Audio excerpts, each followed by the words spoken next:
I was a new student at Southern Lehigh High School in Pennsylvania, going into my junior year. Not knowing anyone was really rough. Everyone obviously had their friend group sorted out by then. The worst part was lunchtime though.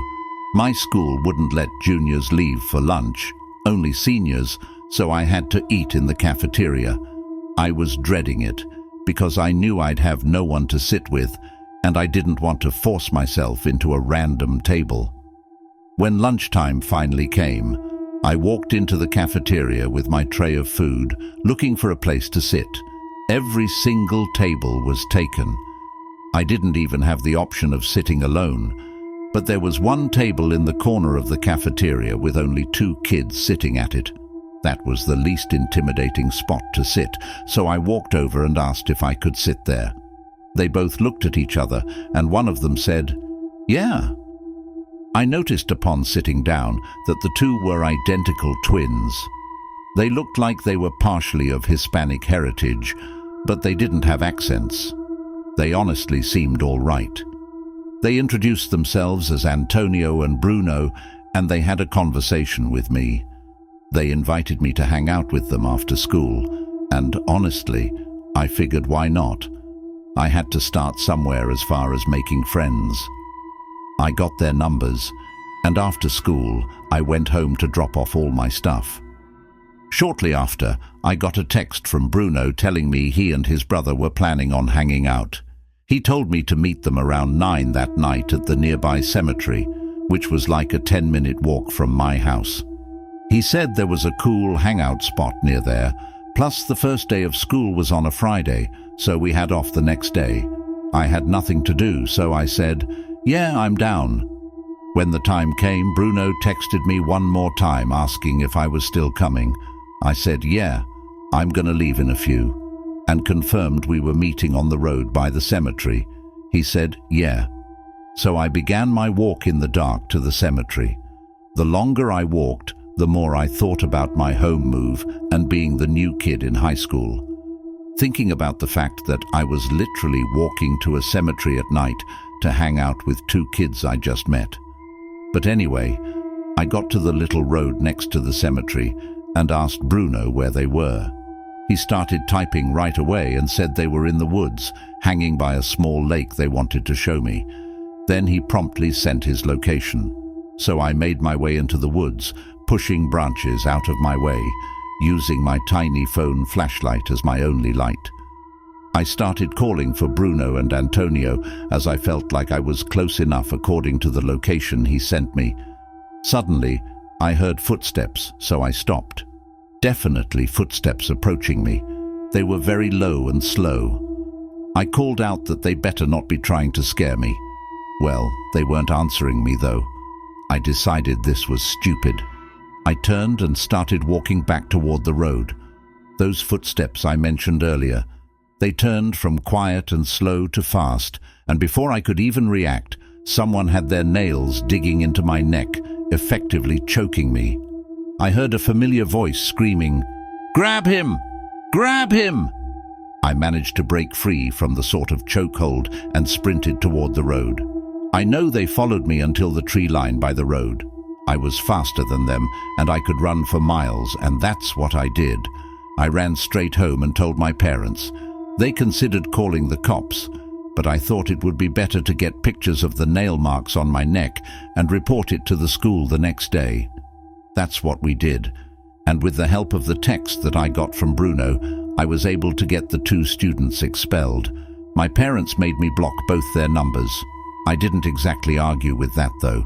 My parents wanted me to confirm that these kids didn't know where we lived, and I told them simply, "Not as far as I know." So anyway, one night about a week later, I woke up to my room feeling really cold.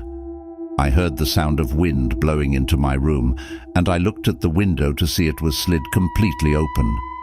I wondered if my mom came in to open it, but that would make absolutely no sense. It was like 50 degrees out that night. I walked over to it and looked down below. A few feet below my bedroom window, there's a part of the exterior of my house that comes outward, creating a sort of ledge underneath my window that my father always told me to jump onto in case of a fire.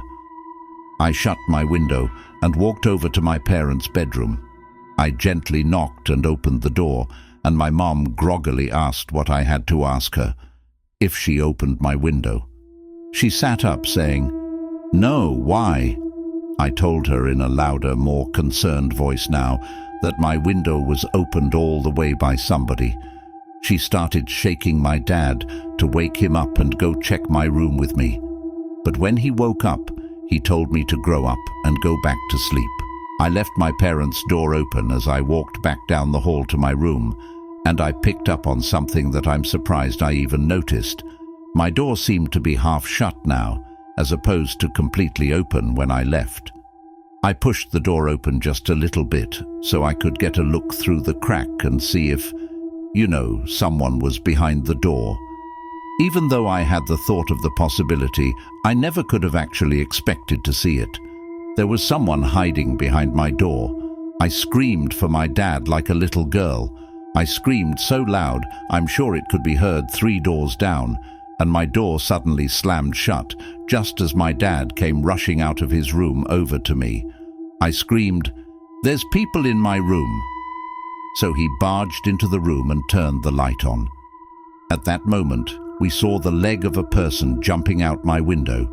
My dad ran to the window, then downstairs and out the front door to attempt to chase them down, but he came back a few minutes later out of breath, saying he didn't see anyone. Full of energy and fear, I was sure it had to be those twins that I got expelled. My dad called the police, and I had to talk to them when they arrived, explaining the whole story back to the incident in the woods. My father backed up my story, but without proof of who entered. They said there wasn't anything they could do. They merely ordered us to lock the doors and consider installing cameras outside. As positive as I am that it was either one of or both of those twins in my room, after getting through a solid couple of months of sleeping in fear, nothing of this nature ever happened again. Looking back now, I don't know why I was so willing to meet these kids in the woods at night. I should have realized in the cafeteria that day that they looked like trouble, and I should have stayed away.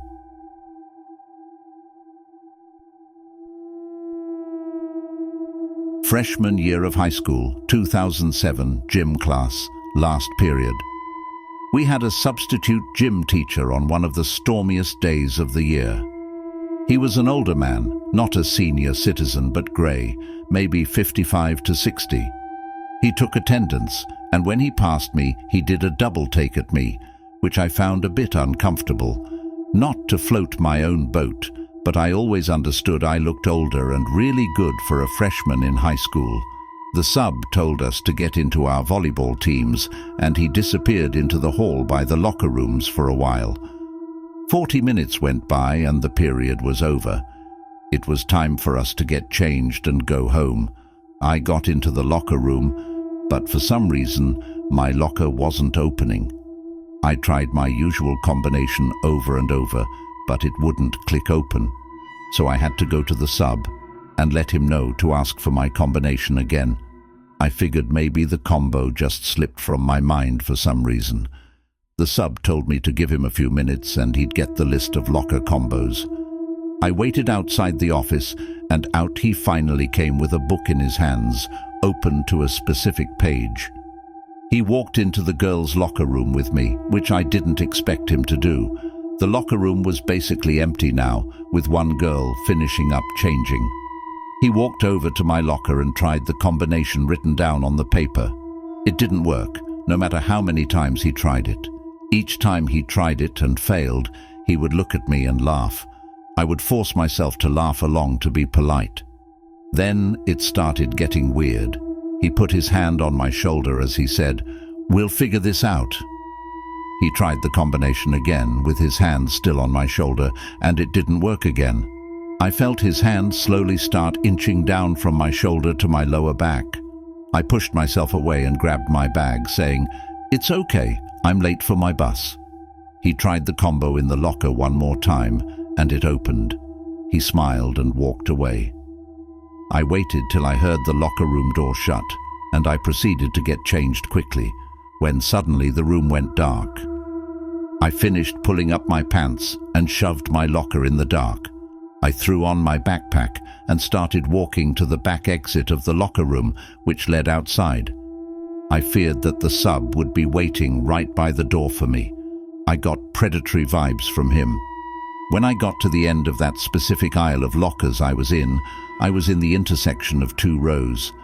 I'd have to turn down left to get to the exit door, but still, naturally, I had to look right to make sure that it was clear. There was a little light seeping in from one single rectangular window that sat under the ceiling. It was enough for me to see him peeking at me from around the wall of lockers. So that's when I ran for the exit door. He came over behind me saying, "Wait, it's not what it looks like." I ran outside into the rain, off the campus of the high school, and walked the rest of the way home, giving me time to reflect on what happened. By the time I got home, soaking wet, it came to me that he most likely changed my locker combination somehow as a way of getting alone with me in the locker room. As for what he could have possibly been planning to do when he cut the lights, I never wanted to imagine. Honestly, I was too emotionally scared and, quite frankly, embarrassed to tell anyone about it, not even my parents or friends. It was something I just kept to myself all these years because, truthfully, I just don't feel comfortable telling people.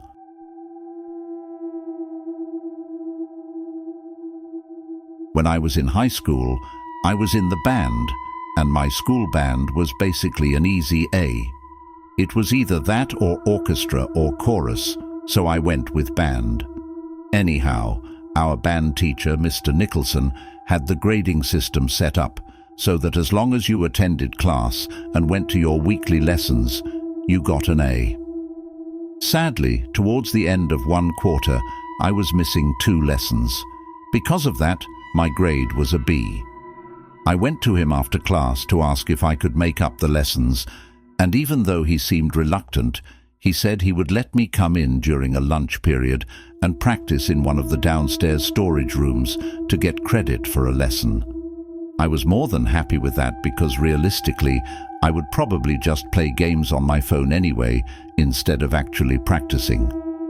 I arrived at the music room during my lunch period the next day, so I took my saxophone and headed down the stairs outside the music room towards the basement area for the music department. It was always kind of creepy down there because absolutely no one besides the music teachers would go down there usually, and the lights were kind of shitty. I had only been down there a couple of times before that day, but anyway, I walked down the hallway, and on either side were a bunch of doors that led into small, maybe 7 by 7 feet rooms. All these rooms were used for storing things like chairs, music stands, spare instruments, Christmas decorations and whatever. I stepped into one of the rooms and shut the door. I set up my music on one of the stands in the room just in case Mr. Nicholson were to come down to check on me, but really, I didn't plan on actually playing. I started playing games on my phone, and then flick, darkness, like as dark as it could get. My phone screen. I looked over to the light switch in the room, just instinctively flicked it up and down a few times, but that did nothing. I stumbled as I got up from the seat to open the door to more darkness. I held my phone out in front of me to light up this little hallway, even if it was just barely. I think I had like an iPhone 3 or something. Those old ones didn't have flashlights. But anyway, that little light from my phone was enough to see one of the doors open near the end of the hall, and I heard something being dragged in that room, like one of the big plastic containers. There was also manic breathing followed by animal-like grunting. Then I saw a big plastic container being pushed out of that room into the hallway. As I saw this, I turned off my phone screen. I went back into the room I was just in. I shut the door so quietly. I don't know what exactly I was thinking in that moment that I decided to hide, but I think the strange sounds I was hearing from this person, mixed with a random blackout, made me wary of staying in that hallway. Whoever that was, they were blocking the stairs though, and of course I got no reception down in that little basement area. All I felt comfortable doing was sitting in that room and waiting for the lights to hopefully turn back on. But the lights seemed like they were never going to turn back on, so I decided I would try and get back upstairs again. I quietly opened the door with my phone in front of me for light. Then I stepped into the hall. I inched up a little closer to the stairs and I heard something again. I quickly crept into the next closest room with the door open and shut it. I still didn't know what I was hiding from. Could it have been a staff member or a janitor? At that point, the only reason I had for thinking it wasn't was because they only appeared down there after the lights turned off. I stood in that room in complete darkness, only listening and waiting for another sound from outside. But you know how when you're in a room with someone, even if you don't necessarily hear them, you can kind of just sense their presence. That's suddenly the feeling I got standing in that pitch-black room. I lifted my shaking hand up and pressed the home button on my phone to turn on the screen, just for half a second. That was enough to see someone standing in the corner of this little storage room, 3 feet away from me. I pretended I didn't see anything, but it was too late. I heard breathing breaking the silence, then a hand patted my shoulder twice and started squeezing it. I basically dove for the doorknob, struggling to find it at first, but pulling the door open when I did. The man in the room with me tried pushing the door shut after I opened it, but I was already out. I ran up the stairs and out the door to the main level of the music hall, where the lights were still on. I ran to Mr. Nicholson to tell him, out of breath. He called security to check the basement section of the music hall, but security came back upstairs and said besides a bunch of music equipment moved around, there wasn't anyone down there. The rest of the period, Mr. Nicholson cancelled his flute lesson, and I sat there in the room with him and 5 flute players, explaining the whole story in detail. Without cameras in the music hall, there was no way of catching whoever went down there and killed the power for the basement. It seemed that he was trying to steal expensive music equipment, and who knows what else. The next day, I was called into the dean's office to give my story of what happened, and the rest is history.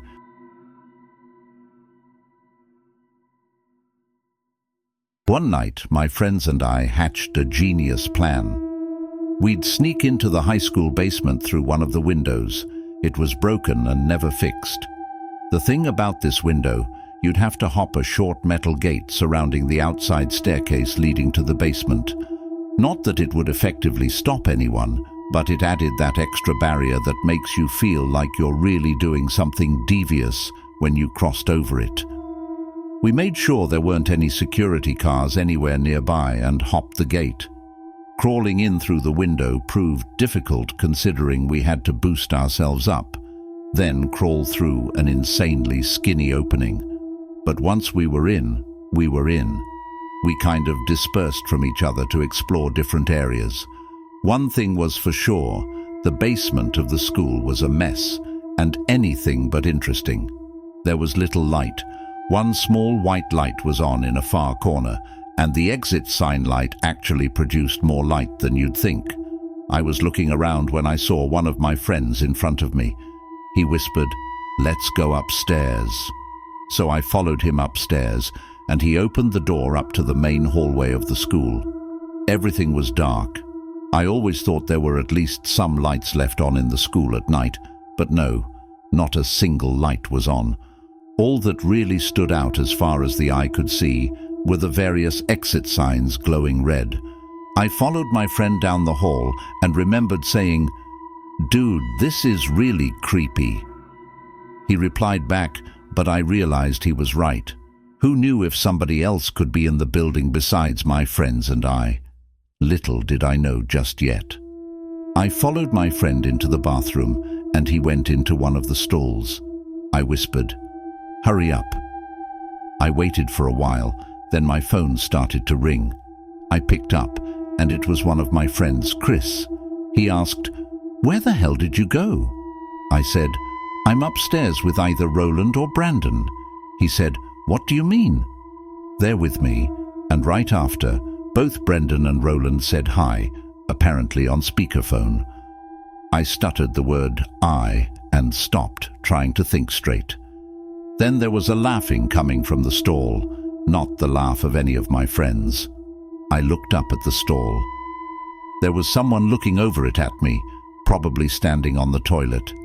I screamed, "Holy!" over and over into the phone as I left the bathroom. Shortly after I was out, I heard the stall door slam shut. I tried to run back to the basement in the dark, but it wasn't too easy to find in the dark. Luckily, I managed to find it, so I started to scream their names as I ran down the stairs. I screamed, "Go! Go!" When they answered, we one by one jumped off some kind of bucket onto the window ledge and crawled back outside.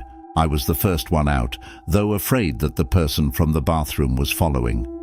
When we were all outside, I explained to them, out of breath while also laughing, now that I felt safe with all of them next to me. I guess we were loud or something though, because as we all just started looking around at the whole school building and all the classroom windows, in one of the downstairs windows was someone with their hands pressed up on the glass. You could only see maybe half their face. I said, "That's got to be him," as Roland ushered us to get the hell out of there.